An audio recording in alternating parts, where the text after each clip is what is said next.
नमस्कार दोस्तों, आज के इस वीडियो में आप सीखेंगे कि रिवर्स चार्ज मैकेनिज्म को टैली में कैसे इम्प्लीमेंट किया जाए। वैसे तो इसके ऊपर यूट्यूब पर काफ़ी वीडियो आपको मिल जाएंगी, लेकिन ये वीडियो आपको देखने के बाद कुछ नया सीखने को मिलेगा। वीडियो काफ़ी लंबा हो गया है, जिसके कारण मैंने इसको 2 पार्ट्स में डिवाइड किया है। आप अभी पार्ट 1 देखेंगे, उसके बाद पार्ट 2 में अपलोड करूँगा तो देखेंगे। आइए देखते हैं। इस वीडियो में आगे बढ़ने से पहले हम टैली की सेटिंग्स में कुछ चेंजेस करेंगे। नंबर 1, जीएसटी ऑन करेंगे। ये आप मेरी पिछली वीडियो में भी देख चुके हैं। Number 2, voucher type. Voucher type में जो जनरल की एंट्री होती है और परचेज की एंट्री होती है, उसका वाउचर नंबर हम मैनुअल कर देंगे। उसके लिए अकाउंट इन्फो में जाएंगे, वाउचर टाइप के अंदर जाएंगे, एल्टर के अंदर जाएंगे, और पहले मैं जनरल का करके दिखा रहा हूँ। जनरल के अंदर जाएंगे, यहाँ आप सेलेक्ट करेंगे मैनुअल और एंटर प्रेस करके बाहर आएंगे। दूसरा, इसी तरह परचेज के अंदर भी हमें करना है।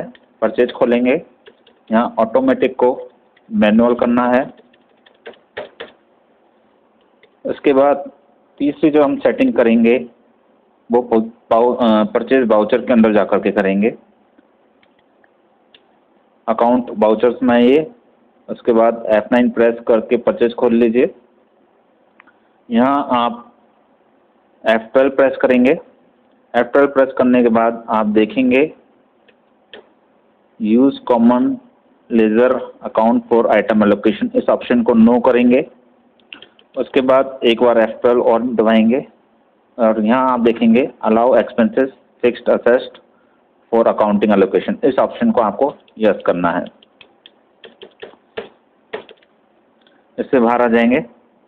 अब आइए रिवर्स टैली मैकेनिज्म को समझने के लिए, टैली में इम्प्लीमेंट करने के लिए हम जीटी का एग्जांपल लेकर के चल रहे हैं। आपने परचेज की है प्लाईवुड ABCD लिमिटेड से, जो दिल्ली में है। उसका इनवॉइस आपको मिला है 147 नंबर और डेट 1/7/2017 में आपने परचेज की है। उसके बिल में उसने फ्रैट ऐड करके हमको दिया है। अगर फ्रैट बिल के अंदर ही ऐड है तो वो गुड्स की वैल्यू में ही ऐड हो जाता है।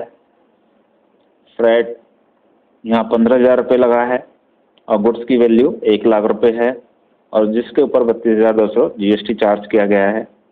इस तरह का जो केस होता है उनके अंदर आपको रिवर्स टैक्स इम्प्लीमेंट करने की ज़रूरत नहीं है।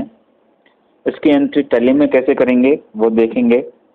टैली के अंदर मैंने इसकी एंट्री 2 तरह से की है। पहले तरीके में प्लाईवुड के अंदर जो प्लाईवुड की कॉस्ट है उसी के अंदर मैंने फ्रैट ऐड किया है। LC मैंने प्रेस किया और 1,00,000 प्लस 15,000 दोनों को मिला करके 1,15,000 एंटर करेंगे। जैसे ही आपके पास प्लाईवुड की वैल्यू आ जाएगी, और उसके ऊपर मैंने IGST लगाया 32,200। एक और चीज़ है, कई लोगों के यहाँ HSN कोड नहीं आ रहा है। मैंने जो वीडियो बनाई है उससे कई लोग नहीं कर पा रहे हैं, तो आपको इसके लिए जो आप आइटम बना रहे हैं वहाँ यस जो आप प्रेस कर रहे हैं तो यहाँ आप डिटेल डाल रहे हैं। अगर फिर भी आपके नहीं आ रहा है तो आप Alt प्रेस कीजिए और यहाँ पर आप HSN कोड एक बार लिखिए और एंटर करके बाहर आइए और एक्सेप्ट करके इसको बाहर आ जाइए। उसके बाद एंट्री से बाहर आ करके एक बार दोबारा एंट्री कीजिए, फिर ट्राई कीजिएगा। ठीक है, चलते हैं। अब दूसरे तरीके से जो मैंने एंट्री करी है वो फ्रैट को अलग से दिखाया है, फ्रैट ऑन परचेज। इसके लिए मैंने एक फ्रैट का लेजर ओपन किया है, जिसके डायरेक्ट एक्सपेंसेस में डाला है, और यहाँ GST को नॉट एप्लीकेबल करके यहाँ GST सिलेक्ट करके गुड्स और बेस्ड ऑन वैल्यू सिलेक्ट करके इसको ओपन किया है, और 15,000 इसकी वैल्यू आ गई। अब जब ये फ्रैट ऑन परचेज इसकी कैलकुलेशन होगी, इस पर भी HSN कोड 4412 ही आएगा। आप देख सकते हैं प्रिंट के अंदर, प्रिंट लेकर के देखेंगे इस एंट्री का। एक बार प्रिंट व्यू में आप देख सकते हैं कि जो आपके आइटम की वैल्यू है और फ्रैट की जो वैल्यू है उन दोनों पर आपके 28% कैलकुलेट हुआ है, और उसका HSN कोड 4412 ही है। इसका मतलब फ्रैट की जो वैल्यू है इस आइटम के अंदर जुड़ गई है। इसी कारण दोनों का HSN कोड 44 भरा ही आया है, जबकि हमने फ्रेट के अंदर HSN कोड नहीं डाला है। अब दो तरह की एंट्री में, इन दोनों के अपने अपने फायदे हैं, अपने अपने नुकसान हैं। अगर हम एंट्री इस तरह से करेंगे तो हमें जो क्लोजिंग स्टॉक है वो 1 लाख रुपए का दिखाएगा। अगर हम इस तरह से करेंगे तो हमें जो क्लोजिंग स्टॉक है 1,15,000 का दिखाएगा। लेकिन दोनों बात एक ही है, क्योंकि जब हम ये एंट्री करेंगे 1 लाख रुपए का, लेकिन जब इस माल को हम सेल करेंगे तो प्रॉफिट भी हमें ज़्यादा होगा, क्योंकि इसकी वैल्यू 1 लाख रुपए आ रही है और इसकी 1,15,000 आ रहे हैं। तो दोनों बात इक्वल है, आप दोनों में से किसी भी तरह से एंट्री कर सकते हैं। अब हम आते हैं दूसरे केस के ऊपर।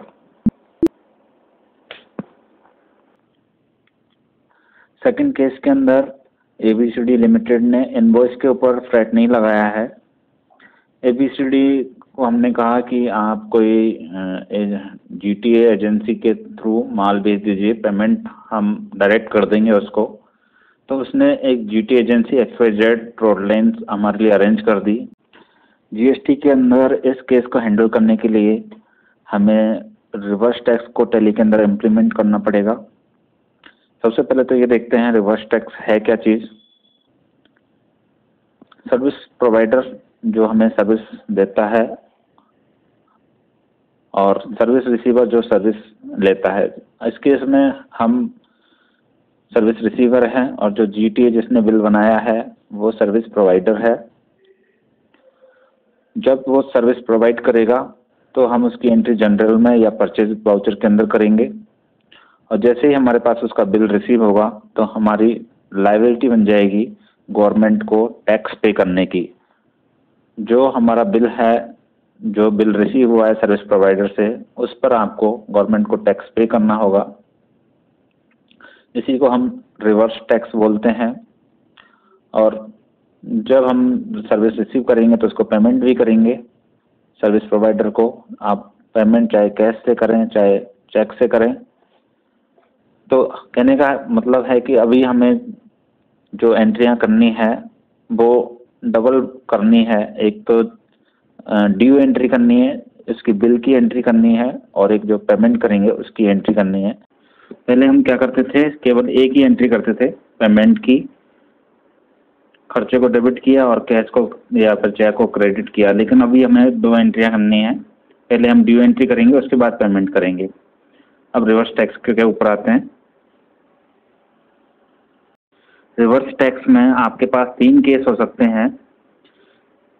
पहला केस कि आपके लिए जो GST रिवर्स है वो टैक्स एग्जेम्प्टेड है, आपको रिवर्स टैक्स की एंट्री करनी नहीं है। दूसरा केस है कि जो आप टैक्स की एंट्री करेंगे, पे करेंगे टैक्स को, वो रिफंड नहीं मिलेगा वापस, ITC उसका रिफंड नहीं मिलेगा। तीसरा केस है कि जो आप टैक्स की आपकी लायबिलिटी बनेगी वो पे करने के बाद वापस रिफंड आपको मिल जाएगी। तो हम एक एक करके तीनों केस देखेंगे कि आपको टैली में आप कैसे इम्प्लीमेंट करेंगे। सबसे पहले अपन लेकर के चल रहे हैं टैक्स एग्जेम्प्टेड वाला केस। टैक्स एग्जेम्प्टेड के केस में हमें पहले कुछ लेजर बनाने पड़ेंगे। एक सर्विस प्रोवाइडर का लेजर हमें बनाना है जिसको सिंडिकेटर के अंदर बनाएंगे, और एक डायरेक्ट फ्लैट एक्सपेंसेस, क्योंकि मैं फ्लैट का एग्जांपल ले रहा हूँ इसलिए डायरेक्ट फ्लैट एक्सपेंसेस आप डायरेक्ट एक्सपेंसेस के अंदर बनाएंगे। इसके अंदर 2 एंट्री आपको पहले करनी है। सबसे पहले तो आपको ड्यू एंट्री करनी है जो मैंने अभी आपको बताई, जनरल के अंदर या परचेज के अंदर। तो दूसरी हम जब पार्टी को पेमेंट करेंगे तो वो एंट्री करनी है। आइए देखते हैं टैली में कैसे करना है। टैक्स एग्जेम्प्ट के केस में सबसे पहले हम लेजर्स बना लेते हैं जिन लेजर्स की हमें ज़रूरत पड़ने वाली है। एक तो हम ट्रांसपोर्टर का लेजर बनाएंगे जिसने हमें ट्रांसपोर्ट किया है, जैसे मैंने XYZ का बनाया है, XYZ रोड लाइन्स, इसको सिंडिकेटर्स के अंदर डालेंगे। और जो भी अगर ये रजिस्टर्ड डीलर है तो रजिस्टर, अनरजिस्टर्ड डीलर है तो अनरजिस्टर्ड यहाँ डालेंगे।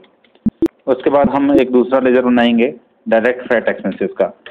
डायरेक्ट फ्लैट एक्सपेंसेस में आप इसको डायरेक्ट एक्सपेंसेस के अंदर डालेंगे। यहाँ एप्लीकेबल GST को करने के बाद सेटल डिटेल में यस करेंगे। यहाँ जो भी डिस्क्रिप्शन है उसका SSC कोड या फ्लैट। उसके बाद यहाँ आपको चूज़ करना है फ्लैट परचेज एग्जेम्प्टेड, क्योंकि आप टैक्स एग्जेम्प्ट की बात कर रहे हैं इसलिए परचेज एग्जेम्प्टेड यहाँ चूज़ करेंगे। और यहाँ आपको एग्जेम्प्ट चूज़ करना है, और जैसे ही आप एंटर प्रेस करेंगे तो आप बाहर आएंगे और यहाँ सर्विस चूज़ करके एंटर प्रेस करके बाहर आ जाएंगे। ये बात हो गई आपके लेजर्स जो आपके एग्जाम्प्ट के केस में बनेंगे। अब हम एंट्रियों की बात करते हैं। आपको एक ड्यू की एंट्री करनी है, जब आपके ने सर्विस रिसीव करी है उस डेट को एंट्री करनी है। तो मैंने एंट्री ऑलरेडी कर रखी है, मैं आपको एक बार दिखा रहा हूँ। जनरल एंट्री आप करेंगे या परचेज एंट्री आप करेंगे, यहाँ उसका बिल नंबर जो भी बिल नंबर है, मान लीजिए 123 इसका बिल 153 बिल नंबर है। यहाँ आपको डेबिट करना है एक्सपेंसेस को, डायरेक्ट फ्रेट एक्सपेंसेस मेरे केस में है। और एक चीज़ आपको याद रखनी है, F12 प्रेस करेंगे और एक बार F12 और प्रेस करेंगे तो आपको allow modification of tax details for GST, इसको नो रखना है, क्योंकि ये जो फैसिलिटी है ये हमने जो डिफ़ॉल्ट सेट कर रखा है उनको चेंज करने के लिए हमें डिफ़ॉल्ट एग्जेम्प्टेड ही रखना है, इसलिए इसको नो ही रखना है। और एक बार एंटर करके बाहर आ जाएंगे, उसके बाद अमाउंट डालेंगे और पार्टी का नाम डाल करके एंट्री जो भी नरेशन लिखनी है वो नरेशन लिखेंगे और एंट्री को हम पास कर देंगे। इस तरह से आप चाहे तो परचेज के अंदर भी एंट्री कर सकते हैं। मैं परचेज के अंदर करके दिखा देता हूँ। 1 जुलाई को एंट्री अपन कर रहे हैं, F9 प्रेस करेंगे परचेज के लिए। यहाँ आपका बिल नंबर, नीचे भी बिल नंबर, डेट, उसके बाद पार्टी का नाम और उसके बाद एक्सपेंसेस के लिए आपको यहाँ पर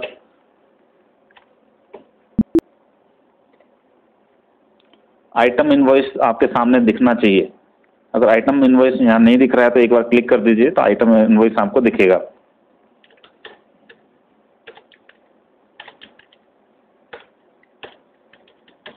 पार्टी का नाम लिखना है, उसके बाद आपके जो भी एक्सपेंसेस है तो एक्सपेंसेस लिखना है, डायरेक्ट फ्रेट एक्सपेंसेस यहाँ दिख रहा है आपको, और यहाँ पर आप अमाउंट लिख दीजिए। यहाँ पर भी ध्यान रखिए, आपको F12 प्रेस करके जो भी मैंने आपको फीचर बताया था उसको आपको बंद कर देना है, allow modification of tax details for GST, इसको नो रखेंगे क्योंकि ये आपके सेटिंग्स को ओवरराइड करने के लिए होता है। GST की जो आपने सेटिंग कर रखी है एग्जेम्प्ट जो भी है उनको ओवरराइड करना है, तो यहाँ आपको इसको यस करना है, अदरवाइज इसको नो करेंगे। इसके बाद एंट्री अपन को पास करनी है। इस तरह से अपने ड्यू की एंट्री आप 2 तरीके से कर सकते हो, जनरल में कर सकते हो या परचेज के अंदर कर सकते हो। यदि जनरल में करते हो तो ऊपर आपको उसका जो भी इनवॉइस नंबर है वो नंबर के अंदर लिखना पड़ेगा, जनरल के अंदर यहाँ पर। इसके बाद हम जो एंट्री करेंगे वो पेमेंट की करेंगे कि हमने उससे जो सर्विस ली उसका हमें पेमेंट करना है। पेमेंट की एंट्री आप सिंपल ही करेंगे। 1 जुलाई 2017 को जैसे मैंने पेमेंट किया है, यहाँ कैश और यहाँ पार्टी का नाम, इस तरह से मैंने ये एंट्री कर दिया। अब आप इसका लेजर देखेंगे XYZ का, XYZ रोड लाइन्स का। आप जैसे ही लेजर देखोगे तो आपके सामने है, मैंने एक एंट्री एक्स्ट्रा करी है, इसको मैं डिलीट कर देता हूँ, परचेज की एंट्री। इसको डिलीट करने के बाद आप देख सकते हो कि जो इसका लेजर है वो मेरा क्लियर हो चुका है। 500 रुपये का इसने सर्विस दी और इसके उसमें मैंने 500 रुपये का पेमेंट कर दिया। अब आप एक बार रिटर्न्स के अंदर देखेंगे, रिटर्न्स के ऊपर क्या इफेक्ट पड़ा है इसका। डिस्प्ले, स्टेशनरी रिपोर्ट्स, GST और GSTR सेकंड के अंदर देखेंगे तो आप नील रेटेड इनवॉइस के अंदर आपको दिखा रहा है, और जैसे ही एंटर करेंगे तो यहाँ एग्जाम्प्ट के अंदर आपको 500 रुपये की ये सर्विस परचेज दिखा रहा है।